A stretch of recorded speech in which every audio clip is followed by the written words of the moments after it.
எல்லோருக்கும் வணக்கம். இப்போ 2ஆம் தேதி செப்டம்பர் என்ன மாரி நமக்கு நிஃப்டி நடக்கும் அப்படி சொல்லி ஒரு ப்ரெடிக்ஷன் பண்ணி பார்க்கலாம். ஸோ இப்போ ரேஞ்ச் பார்த்தீங்கன்னா, நிஃப்டி க்ளோஸ் ஆகிருக்கிறது வந்து 25,236 க்ளோஸ் ஆகிருக்கு. ஸோ இங்கேருந்து பார்த்தீங்கன்னா 25,568 கீழே வருது அப்படின்னா 24,903. ஸோ இந்த ரேஞ்சுக்குள்ளே தான் நாளைக்கு இருக்கணும் அப்படின்னு மாதிரி தோணுது. ஸோ அதே மாதிரி இப்போ நம்ம ஆகஸ்ட்டோடைய இது பார்த்தீங்கன்னா, இது ஃபுல்லாகவே ரேஞ்சு தான், ஆகஸ்ட்டோடைய ரேஞ்சு. ஓகேங்களா? ஸோ இந்த ரேஞ்சு கடந்து போன கீழே இறங்காத வரையும் மார்க்கெட் கீழே வரதுக்கான வாய்ப்புகள் இல்லை. இங்கே வந்தா தான் நமக்கு வந்து மார்க்கெட் கீழே போகிறதுக்கான வாய்ப்புகள் இருக்குது. ஸோ இப்போ வந்து இது ஒரு சப்போர்ட்டாக எடுத்துகிட்டு மேலேயே போகிறதுக்கான வாய்ப்புகள் தான் நிறையா இருக்க மாதிரி தோணுது. ஸோ பார்க்கலாம் அது எப்படி அடுத்தடுத்த நாளில் நடக்க போகுதுன்னு. இப்போ நான் வந்து வீக்லி எக்ஸ்பைரி எடுக்கலான்னு இருந்தேன். அது வந்து இப்போ மந்த்லி எக்ஸ்பைரியாகவே நம்ம எடுக்கலாம்னு சொல்லியிருக்கேன். ஏன்னா நிறைய சின்ன சின்ன ரேஞ்சஸில் தான் இருக்கிறதுனால நம்ம வந்து அந்த ப்ரிடிக்ஷன் எடுக்க வேணாம்னு சொல்லிட்டு தான் இப்போ வந்து ஃபுல்லாக மந்த்லி எப்போவுமே மந்த்லியே ஃபாலோ பண்ணுவோம், எப்போ பண்ணுற மாதிரி அப்படின்னு சொல்லி பண்ணியிருக்கோம். ஸோ இப்போ ரேஞ்ச் நமக்கு தெரிஞ்சிச்சு, இதான் ரேஞ்சுன்னு சொல்லிட்டு. ஸோ இந்த ரேஞ்சு தெரிஞ்சனால நமக்கு இப்போ ப்ரீமியமும் இதுதான் நமக்கு சொல்லணும். ஓகேங்களா? ஸ்ட்ரைக்கும் இதுக்குள்ளே தான் இருக்க போகுது. ஸோ இப்போ ஸ்ட்ரைக்கு இதுக்குள்ளே தான் இருக்குதுன்னா, இப்போ ப்ரீமியமும் இதுக்குள்ளே தான் இருக்கணும்ல. ஸோ அப்படி பார்க்கலாம். அப்போ அதுக்கு முன்னாடி நான் வந்து ஒரு டிஸ்க்ளைமர் சொல்லிக்கிறேன்.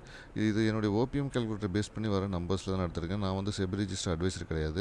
இது ஃபுல் அண்ட் ஃபுல் பேப்பர் ட்ரேடிங்கான ஒரு ப்ராக்டிஸ் தான் பண்ணிக்கிருக்கோம். ஸோ நீங்களும் பேப்பர் ட்ரேடிங் பண்ணுங்கள். இது ரியல் ட்ரேடிங்கான எந்த அட்வைஸும் கிடையாது. ஸோ இது வந்து முக்கியமான டிஸ்க்ளைமர். ஸோ இது பார்த்துங்க.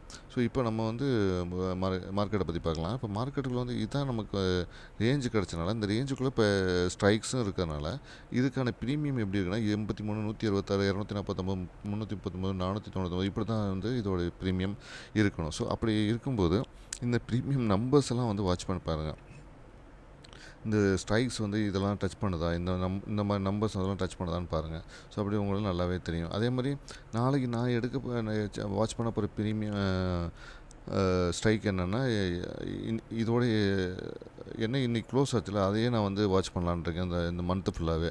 ஸோ எப்போதுமே க்ளோஸான ஏடிஎம்மே வாட்ச் பண்ணலாம் அப்படின்னு சொல்லிட்டு 25,200 அப்படிங்கிற காலையே நான் வாட்ச் பண்ணலாம் அப்படின்னு சொல்லிட்டு இருக்கேன். ஒரே ஒரு ஸ்ட்ரைக்கு தான் எடுக்கிறோம். ஸோ அந்த ஸ்ட்ரைக்கை மட்டும் வாட்ச் பண்ணலான்னு இருக்கேன்.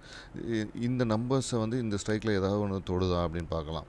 ஓகே, இந்த ஸ்ட்ரைக்குள்ளே இந்த ப்ரீமியம் வந்து ஏதாவது தொடுதான்னு பார்க்கலாம். ஸோ அதுக்கான முயற்சி நாளைக்கு பார்க்கலாம். ஏன்னா இப்போ வந்து காலை பொறுத்தவரையும் பார்த்தீங்கன்னா, இப்போ இருக்கிறது வந்து 432. ஸோ புட்டு வந்து 233.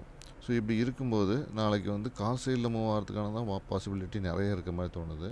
ஸோ அதுபடி பார்க்கலாம் இது நாளைக்கு எப்படி மூவ் ஆக போகுதுன்னு. ஸோ இதை பேஸ் பண்ணி நாளைக்கு வந்து இந்த ஸ்ட்ரைக்கில் இந்த ப்ரீமியமை செக் பண்ணி பார்ப்போம். ஓகேங்களா? ஸோ இதை பேஸ் பண்ணி தான் நம்ம பண்ணியிருக்கோம். ஸோ இது எப்படி நடக்குதுன்னு நாளைக்கு பார்க்கலாம் எப்படி நடக்குது. 25,200 அப்படின்னு வச்சுக்கலாம். ஒரே ஒரு ஸ்ட்ரைக் வந்து செக் பண்ணுறோம். ஸோ இந்த ப்ரீமியம்லாம் ஏதாவது டச் ஆகுதா அப்படின்னு சொல்லி செக் பண்ண போகிறோம். அது எவ்வளோ தூரம் போகுதுன்னு பார்க்க போகிறோம். ஸோ கால் அண்ட் புட்டை எடுத்து நம்ம சிஎன்பியில் செக் பண்ணி பார்க்க போகிறோம் எப்படி நடக்க போகுதுன்னு. ஓகேங்களா? இந்த வீடியோ உங்களுக்கு பிடிச்சிருந்தால் லைக் பண்ணுங்கள், கமெண்ட் பண்ணுங்கள், ஷேர் பண்ணுங்கள். மறந்துடாமல் சப்ஸ்கிரைப் பண்ணுங்கள். நன்றி, வணக்கம். தேங்க்யூ.